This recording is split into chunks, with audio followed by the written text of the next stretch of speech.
I know I asked you this question earlier for confirmation, but it does seem to me that the NCAA's vulnerability here is that you can't be free for the first time transfer and suddenly put restrictions on those athletes seeking to transfer a second time. Is that fair?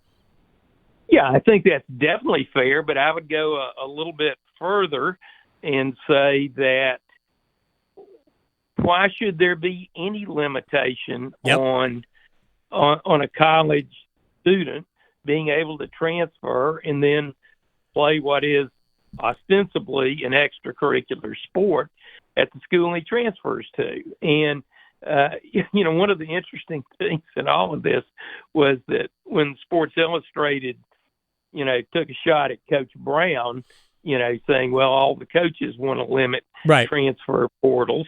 Coach Brown was very candid and said, yeah, we do. It's an inconvenience to us, all these transfers, but there needs to be a waiver process. But it clearly shows the only reason there's a limitation is that it makes it a little tougher job for the coaches and recruiters and athletic departments to predict who's going to be on the roster the next year. But there's no legal reason why the young men and women shouldn't be able to transfer and play whenever.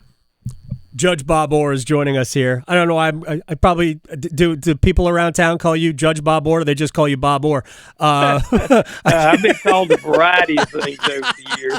All right, so this is a legal matter, and my understanding is that there's no new information. Could the NCAA legitimately be shaking in their boots right now that, wait a second, it's up, we're going to have to allow transfer? Either we put restrictions on all transfers, or we allow everybody to transfer whenever they wish. I'm in the second camp with you. I think you and I have already bounced that around on Elon Musk's website. But I do believe that they've got to go one way or the other, no? Well, it is the NCAA. Okay. And so even if litigation was to be brought challenging the transfer limitations, it's time and money, and they'll fight it for as long as they think they've got a chance. But I go back to, who is the NCAA? Right. It's the universities that we all love and pull for on game day. And so as soon as the university leadership decides, look, this is crazy, we don't need to be declaring young men and women ineligible to play sports simply because they've transferred. And I would remind folks, you can want to transfer anywhere in the country, but that school's got to let you in, and that program's got to be willing to let you play. So if there's any problem in the transfer context, it's because the schools and the universities want it, but they don't want it too much for their for people going out. They're happy for people coming in, but they want to limit the ability for people to leave their programs. The universities used to be able to restrict where players could transfer to. I don't believe they can do that anymore. I'm waiting for the NCAA to also declare Florida State defensive lineman. I think it's Tez Walker. I think it's Daryl Jackson. I think it's one of those two. I apologize for getting that wrong, but I'm waiting for them because he has got basically the same situation as Tez does in that, and his grandmother, his family is local to Tallahassee as opposed to Charlotte to Chapel Hill. Judge Bob Orr, retired North Carolina Supreme Court Justice, is joining us here on the Adam Gold Show. And I think, look, I was critical of just the notion of Josh Stein being involved. I was critical of the governor, Roy Cooper, being involved because it opens up, it creates a threshold for now rival fans to say, what about our players? But I think Josh probably did stumble on a vulnerability, and I wonder if that's not the new information that the NCAA has gotten, and it sounds like a repeat, but I wonder if Josh just kind of maybe he knew what he was doing, because I don't want to say that he didn't, because he's a smart guy, obviously. But almost like he stumbled on the Holy Grail. Well, in all due respect to our Attorney General, I think legally what he put in his letter to the NCAA is certainly correct in the number of legal questions, antitrust violations that could be in play. And so, but that was not what precipitated the NCAA's decision. There had to be actual new evidence on the grounds upon which UNC was seeking the waiver.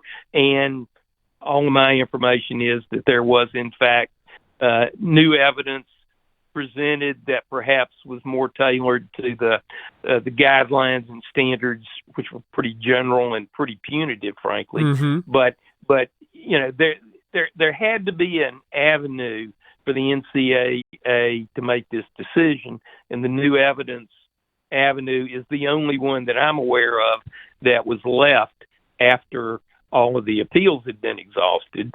And certainly a lawsuit could have been filed. Maybe you get a trial judge to issue a temporary restraining order, a preliminary injunction that somehow gets Tez back on the field.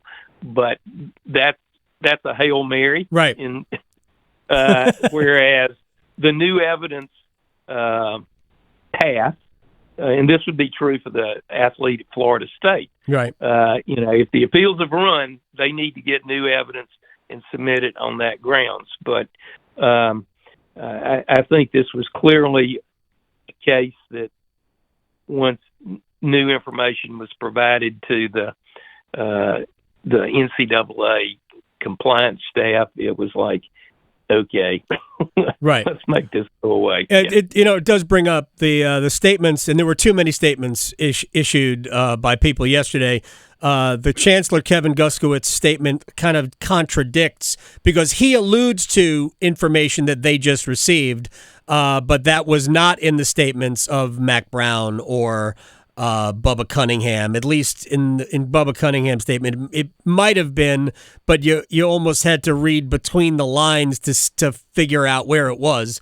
And hopefully North Carolina will not need a Hail Mary tomorrow against Syracuse. And I'm setting the over-under at 700 receiving yards for Tez Walker. That might be overly optimistic. Yeah, it may be. It will just be a treat, though, for the young man and his family to be able to play. And it's the right decision. I think there are lessons to be learned by universities and the fan base and the NCAA as to ways that these kind of problems could have been avoided. Now, the NCAA tried to lay that snake on UNC and say, oh, well, they didn't do what they were supposed to do. But and I have not seen what UNC submitted, but I have no doubt that they felt like they had fully complied with whatever evidentiary standard they were supposed to come up with. And normally, if you didn't have an adversarial relationship, if you didn't meet that standard, the NCAA would say, hey, here's what you need to do. You're missing these components of it, and you work towards a resolution. My experience with the NCAA is it's an adversarial process. Right. And so once UNC's evidence, quote, didn't meet whatever they were looking for, and frankly, UNC probably didn't know for sure what they were looking for, there seemed to have just spiraled down in trying to get this thing resolved. It's like dealing with a bad home plate umpire. yeah. Was it Angel Hernandez? That's right. The poster child of bad umpires. He's no good, but we all know this. He'll probably show up in the baseball postseason somewhere because nobody can figure that out. Retired Supreme Court Justice in North Carolina, Bob Orr, at Judge Bob Orr on Twitter. Thank you so much for your expertise, sir. I appreciate it. We'll talk again. I look forward to it, Adam. Thank you. Take care.